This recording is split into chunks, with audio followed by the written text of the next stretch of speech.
사랑하는 성도님들, 평안하십니까? 오늘 아침 일어나서 통장을 확인하셨습니까?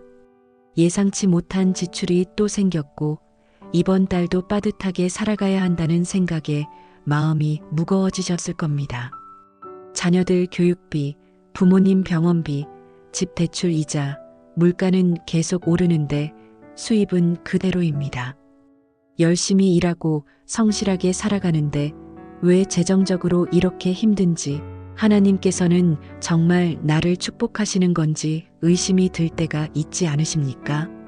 그런데 사랑하는 믿음의 가족들, 혹시 여러분은 이런 경험을 하신 적이 있으십니까? 갑자기 오래된 빚을 갚을 방법이 생기거나 예상치 못한 곳에서 도움이 오거나 필요한 것이 정확한 타이밍에 채워지는 경험 말입니다. 그것이 바로 하나님의 재정 축복이 임하기 시작하는 징후입니다. 오늘 이 시간 여러분과 함께 성경을 통해서 하나님께서 주시는 재정 축복이 임할 때 나타나는 7가지 구체적인 징후들을 살펴보고자 합니다. 이것은 단순한 우연이나 운이 아닙니다. 하나님께서 성경을 통해 약속하신 그분의 자녀들에게 주시는 축복의 패턴입니다. 여러분의 삶 가운데 이런 징후들이 나타나고 있다면 그것은 하나님께서 여러분을 향한 재정적 돌파구를 여시는 신호입니다.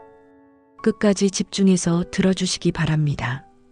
그리고 여러분의 삶에 어떤 징후들이 나타나고 있는지 확인해 보시기 바랍니다.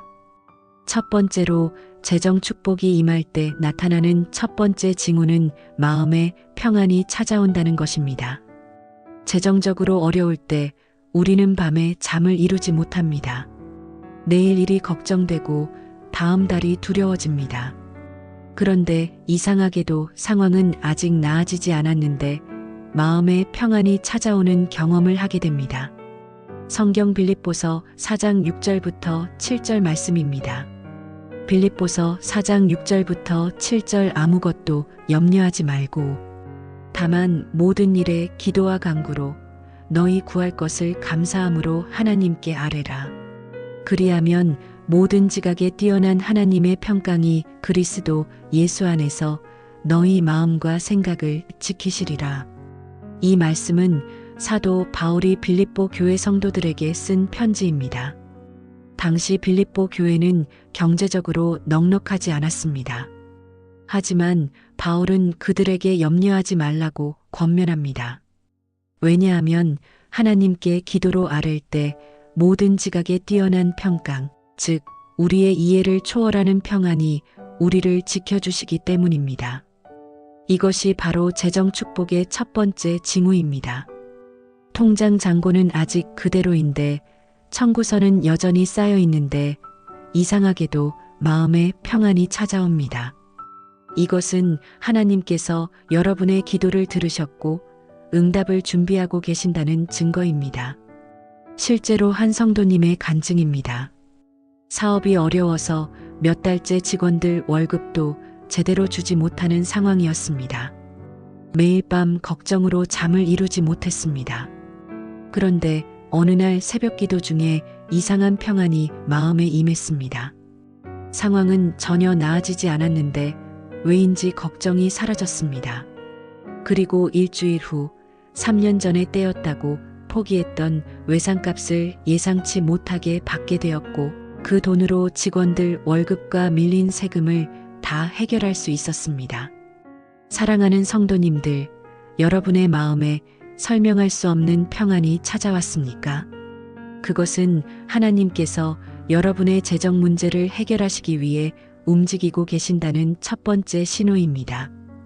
두 번째로 재정 축복이 임할 때 나타나는 두 번째 징후는 나눔에 대한 마음이 생긴다는 것입니다. 이것은 참으로 역설적입니다. 내가 가진 것이 없을 때는 나눌 생각을 하지 못합니다. 그런데 하나님의 축복이 임하기 시작하면 아직 내 손에 쥐어지지 않았는데도 다른 사람을 도와주고 싶은 마음이 생깁니다. 성경 누가복음 6장 38절 말씀을 보겠습니다. 누가복음 6장 38절 주라 그리하면 너희에게 줄 것이니 곧 후이되어 누르고 흔들어 넘치도록 하여 너희에게 안겨주리라. 너희가 헤아리는 그 헤아림으로 너희도 헤아림을 받을 것이니라. 예수님께서 직접 하신 말씀입니다. 이 말씀의 배경을 보면 예수님은 산상수훈에서 제자들과 수많은 군중들에게 하나님, 나라의 원리를 가르치고 계셨습니다. 세상의 경제 원리는 움켜쥐고 저축하는 것입니다. 하지만 하나님 나라의 경제 원리는 정반대입니다. 주는 것이 받는 것입니다. 여기서 주라는 말은 단순히 물질만을 의미하지 않습니다. 용서도 주고 사랑도 주고 시간도 주고 관심도 주라는 의미입니다. 그런데 특별히 재정적인 면에서 이 원리가 강력하게 작동합니다. 후이되어 누르고 흔들어 넘치도록 준다는 표현을 보십시오. 당시 곡식을 거래할 때 되로 곡식을 퍼서 주는데 그냥 담는 것이 아니라 꾹꾹 눌러서 담고 흔들어서 빈틈을 채우고 그래도 넘치도록 담아주는 것을 말합니다. 이것이 하나님께서 우리에게 주시는 방식입니다. 재정 축복이 임할 때 하나님은 우리 마음에 나눔의 마음을 먼저 주십니다. 왜냐하면 축복은 흐르는 것이기 때문입니다. 고인 물은 썩지만 흐르는 물은 생명을 줍니다. 한 집사님의 간증입니다. 실직하고 구직 활동을 하던 중이었습니다. 남편도 일용직으로 일하며 겨우 생활하는 형편이었습니다. 그런데 어느 주일 교회에서 선교헌금을 하는데 이상하게 마음이 움직였습니다. 우리도 어려운데 무슨 선교헌금이냐고 생각했지만 자꾸 마음이 불편했습니다.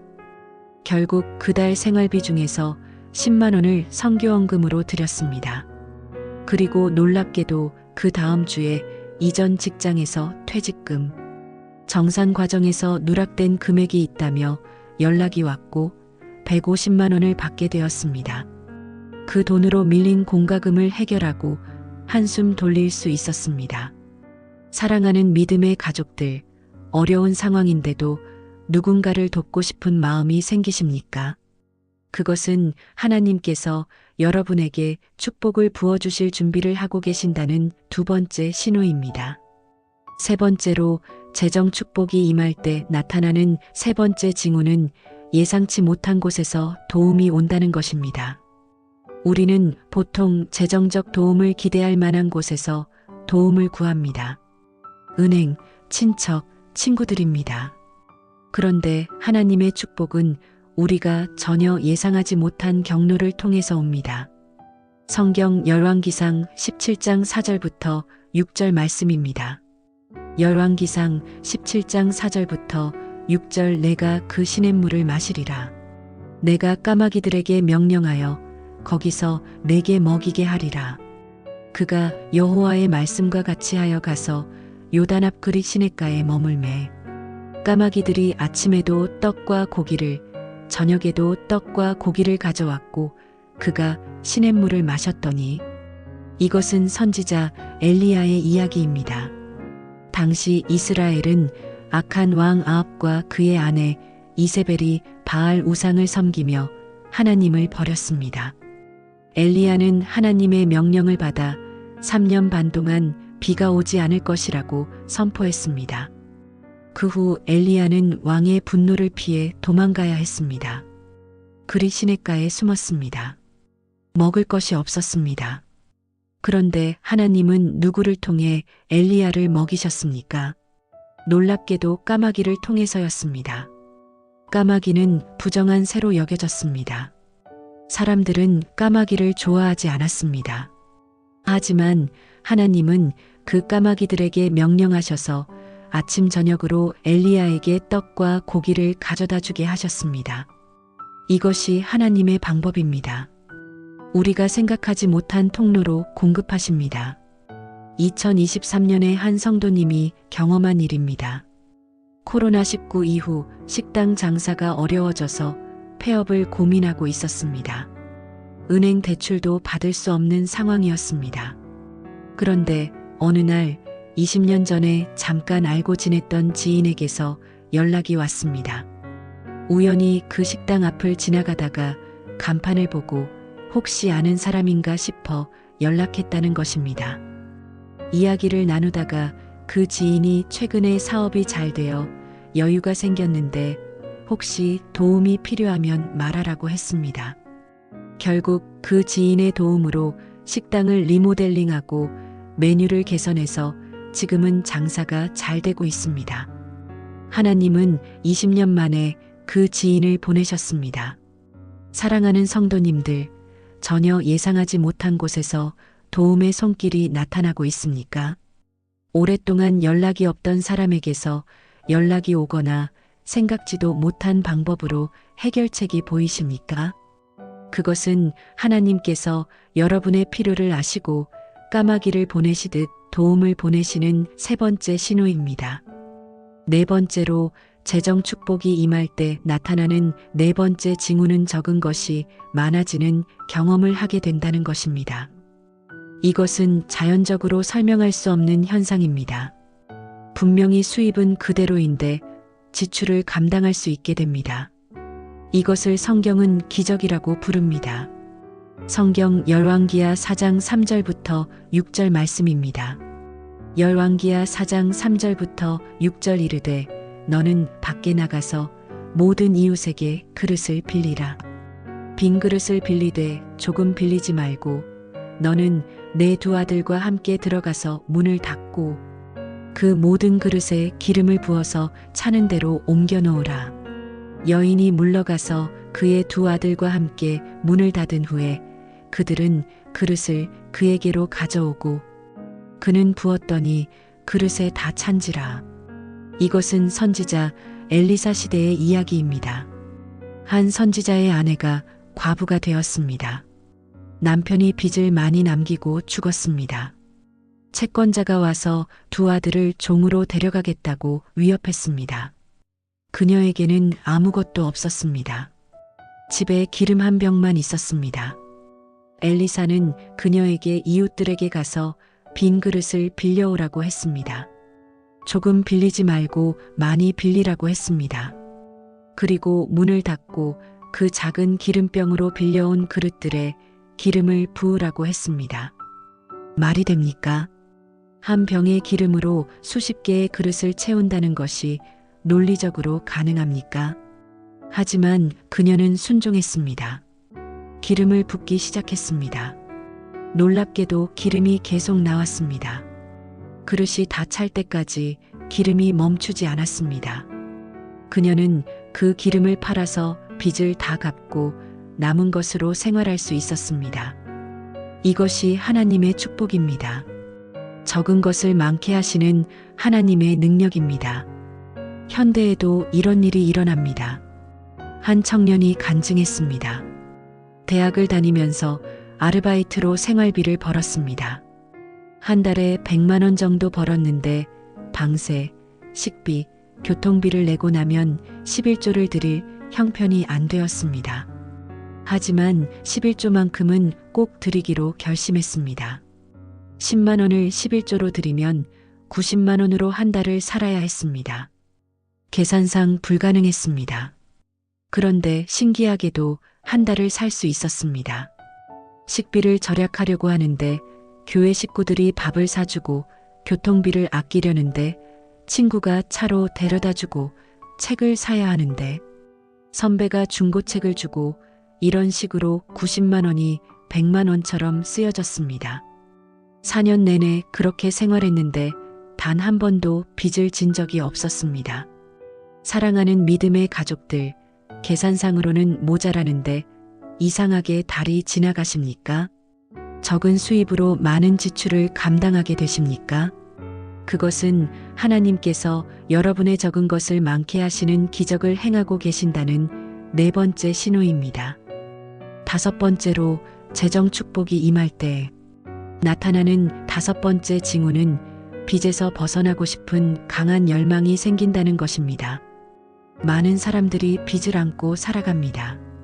주택담보대출, 자동차 할부, 카드빚, 학자금 대출 등입니다. 처음에는 빚이 무겁게 느껴지지만 시간이 지나면 익숙해집니다. 그런데 하나님의 축복이 임하기 시작하면 갑자기 이 빚을 갚아야겠다는 강한 열망이 생깁니다. 성경 잠언 22장 7절 말씀입니다. 잠언 22장 7절 부자는 가난한 자를 주관하고 빚진 자는 채주의 종이 되느니라. 이 말씀은 솔로몬 왕이 쓴 잠언입니다. 솔로몬은 역사상 가장 지혜롭고 부유한 왕이었습니다. 그는 인생의 많은 지혜를 잠언으로 남겼습니다. 이 구절에서 솔로몬은 빚의 본질을 정확히 짚습니다. 빚진 자는 채주의 종이라는 것입니다. 빚이 있으면 우리는 자유롭지 못합니다. 하고 싶은 일을 할 수 없고, 가고 싶은 곳에 갈 수 없고, 주고 싶은 헌금을 드릴 수 없습니다. 빚이 우리를 묶어놓습니다. 하나님은 우리가 자유하기를 원하십니다. 재정적으로도 자유하기를 원하십니다. 그래서 하나님의 축복이 임할 때 성령님께서 우리 마음의 빚을 갚아야겠다는 열망을 주십니다. 이것은 단순히 경제적 계산이 아닙니다. 영적인 각성입니다. 2024년에 한 성도님이 경험한 일입니다. 10년 넘게 카드 빚을 돌려막기하며 살았습니다. 한 카드를 갚으면 다른 카드로 현금 서비스를 받아 생활하는 패턴이었습니다. 총 빚이 5천만 원 정도 되었습니다. 포기하고 살았습니다. 그런데 작년 초에 새벽 기도를 나가기 시작하면서 이상한 마음이 생겼습니다. 이 빚을 갚아야겠다는 강한 열망이었습니다. 월급은 그대로인데 어떻게 갚느냐고 생각했지만 그 마음이 계속되었습니다. 그래서 계획을 세웠습니다. 모든 소비를 줄이고 부업을 시작하고 11조는 계속 드리면서 빚 갚는 것에 집중했습니다. 놀랍게도 1년 만에 3천만 원을 갚았습니다. 월급만으로는 불가능한 일이었습니다. 예상치 못한 성과급이 나오고 부업이 잘 되고 친척이 빌려준 돈을 갚으라고 주고 여러 경로로 돈이 생겼습니다. 지금은 완전히 빚을 청산하는 날을 기다리며 살고 있습니다. 사랑하는 성도님들, 갑자기 빚을 갚아야겠다는 생각이 강하게 드십니까? 어떻게 갚을지 방법은 모르겠지만 꼭 갚고 싶은 마음이 생기십니까? 그것은 하나님께서 여러분을 빚의 굴레에서 해방시키시려고 하시는 5번째 신호입니다. 6번째로 재정 축복이 임할 때 나타나는 6번째 징후는 일에 대한 열정과 창의성이 생긴다는 것입니다. 재정적으로 어려울 때 우리는 의욕을 잃습니다. 일이 재미없고 미래가 보이지 않습니다. 그런데 하나님의 축복이 임하기 시작하면 일에 대한 열정이 회복됩니다. 새로운 아이디어가 떠오르고 할 수 있다는 확신이 생깁니다. 성경 창세기 39장 2절부터 3절 말씀입니다. 창세기 39장 2절부터 3절 여호와께서 요셉과 함께 하심으로 그가 형통한 자가 되어 그의 주인 애굽 사람의 집에 있으니 그의 주인이 여호와께서 그와 함께 하심을 보며 또 여호와께서 그의 범사에 형통하게 하심을 보았더라. 이것은 요셉의 이야기입니다. 요셉은 형들의 시기로 애굽의 노예로 팔려갔습니다. 최악의 상황이었습니다. 자유를 잃었고 가족을 잃었고 미래가 없었습니다. 하지만 성경은 말합니다. 여호와께서 요셉과 함께 하셨다고. 그 결과 요셉은 무엇을 해도 형통했습니다. 주인 보디발의 집에서 일할 때도 최선을 다했습니다. 노예였지만 책임감 있게 일했습니다. 창의적으로 일했습니다. 그러자 보디발이 알아봤습니다. 요셉에게 모든 것을 맡겼습니다. 나중에 억울하게 감옥에 갇혔을 때도 요셉은 포기하지 않았습니다. 감옥에서도 최선을 다해 일했습니다. 결국 간수장이 요셉에게 모든 죄수를 관리하게 했습니다. 그리고 마침내 바로 왕의 꿈을 해몽하는 기회가 왔고 요셉은 애굽의 총리가 되었습니다. 하나님의 축복이 함께할 때 우리는 어떤 상황에서도 창의적이고 열정적으로 일하게 됩니다. 그리고 그 일이 형통하게 됩니다. 실제로 한 사업가의 간증입니다. 작은 인쇄소를 운영하는데 요즘 디지털 시대에 인쇄업은 사양길입니다. 매출이 계속 떨어졌고 폐업을 생각했습니다. 그런데 교회에서 40일 새벽 기도를 하면서 마음의 변화가 왔습니다. 포기하고 싶었던 일에 다시 열정이 생겼습니다. 새벽 기도 후 사무실에 가서 어떻게 하면 이 사업을 살릴 수 있을까 고민했습니다. 그러던 중 아이디어가 떠올랐습니다. 단순히 인쇄만 하지 말고 소규모 자영업자들을 위한 맞춤형 인쇄 디자인 서비스를 하면 어떨까? 카페나 식당의 메뉴판을 디자인부터 인쇄까지 원스톱으로 제공하는 것입니다. 그렇게 사업 방향을 바꾸었더니 입소문이 나기 시작했습니다. 지금은 직원도 2명 더 고용하고 매출도 예전보다 2배로 늘었습니다. 사랑하는 믿음의 가족들, 최근에 일에 대한 새로운 열정이 생기셨습니까? 예전에는 생각하지 못했던 창의적인 아이디어가 떠오르십니까? 포기하려던 일을 다시 해보고 싶은 마음이 드십니까? 그것은 하나님께서 요셉과 함께 하셨듯이 여러분과 함께 하시며 모든 일을 형통하게 하시려는 6번째 신호입니다. 7번째로 재정 축복이 임할 때 나타나는 마지막 7번째 징후는 감사의 마음이 넘친다는 것입니다. 이것이 가장 중요한 징후입니다. 재정적으로 여전히 어려운데도 감사하는 마음이 생깁니다. 적은 것에도 감사하고 오늘 하루도 감사합니다. 이것은 축복의 정점입니다. 성경 데살로니가전서 5장 18절 말씀입니다. 데살로니가전서 5장 18절 범사에 감사하라. 이것이 그리스도 예수 안에서 너희를 향하신 하나님의 뜻이니라. 사도 바울이 데살로니가 교회에 쓴 편지입니다. 범사에 감사하라. 모든 일에 감사하라는 뜻입니다. 좋은 일에만 감사하라는 것이 아닙니다. 어려운 일, 힘든 일, 이해되지 않는 일에도 감사하라는 것입니다. 왜냐하면 이것이 그리스도 예수 안에서 우리를 향하신 하나님의 뜻이기 때문입니다. 감사는 단순한 긍정적 사고가 아닙니다. 감사는 믿음의 표현입니다. 지금 보이는 것은 어렵지만 하나님께서 선하게 이끄실 것을 믿기 때문에 감사하는 것입니다. 그리고 이 감사가 축복의 통로를 여는 열쇠입니다. 바울 자신이 그 증인입니다. 그는 이 편지를 어디서 썼습니까? 감옥에서 썼습니다. 매 맞고 굶주리고 박해받는 상황에서 범사에 감사하라고 썼습니다. 그런데 신기하게도 바울의 편지들은 감옥에서 쓴 것이 가장 많고 가장 영향력 있습니다. 감옥이라는 최악의 상황에서 감사함으로 하나님을 찬양했을 때 하나님은 그것을 통해 2000년 동안 수많은 사람들에게 영향을 미치는 축복으로 바꾸셨습니다. 한 자매님의 간증입니다. 남편이 사업 실패로 집도 잃고 빚만 남았습니다. 전세로 작은 집에 이사했고 생활이 너무 힘들었습니다. 원망과 불평이 가득했습니다. 교회도 나가기 싫었습니다. 그런데 어느 날 목사님 설교를 듣고 마음에 찔림이 왔습니다. 감사하라는 말씀이었습니다. 집은 작지만 비를 피할 수 있는 것에 감사하자. 밥은 소박하지만 굶지 않는 것에 감사하자. 그렇게 하나하나 감사 제목을 찾기 시작했습니다. 감사 노트를 쓰기 시작했습니다. 매일 3가지씩 감사한 일을 적었습니다. 처음에는 억지로 적었습니다. 그런데 1달, 2달 지나니 정말 감사한 일들이 보이기 시작했습니다.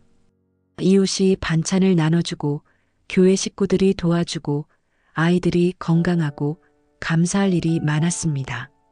그리고 6개월쯤 지났을 때 남편이 새 직장을 구했습니다. 전보다 더 좋은 조건이었습니다. 지금은 빚도 많이 갚았고 다시 작은 아파트를 장만했습니다. 돌이켜보니 그 힘든 시간이 오히려 축복이었습니다. 감사를 배웠고 하나님을 더 깊이 알게 되었고 진짜 중요한 것이 무엇인지 깨달았습니다. 사랑하는 성도님들, 여러분의 마음에 감사가 넘치십니까? 어려운 상황인데도 감사할 제목들이 보이십니까? 작은 것에도 감사하는 마음이 생기십니까? 그것은 하나님께서 여러분에게 큰 축복을 부어주시기 직전이라는 마지막 7번째 신호입니다. 사랑하는 믿음의 가족들, 오늘 우리는 재정 축복이 임할 때 나타나는 7가지 징후를 살펴보았습니다. 다시 한번 정리하겠습니다. 첫째, 마음의 평안이 찾아옵니다. 둘째, 나눔에 대한 마음이 생깁니다. 셋째, 예상치 못한 곳에서 도움이 옵니다. 넷째, 적은 것이 많아지는 경험을 합니다. 다섯째, 빚에서 벗어나고 싶은 강한 열망이 생깁니다. 여섯째, 일에 대한 열정과 창의성이 생깁니다. 일곱째, 감사의 마음이 넘칩니다.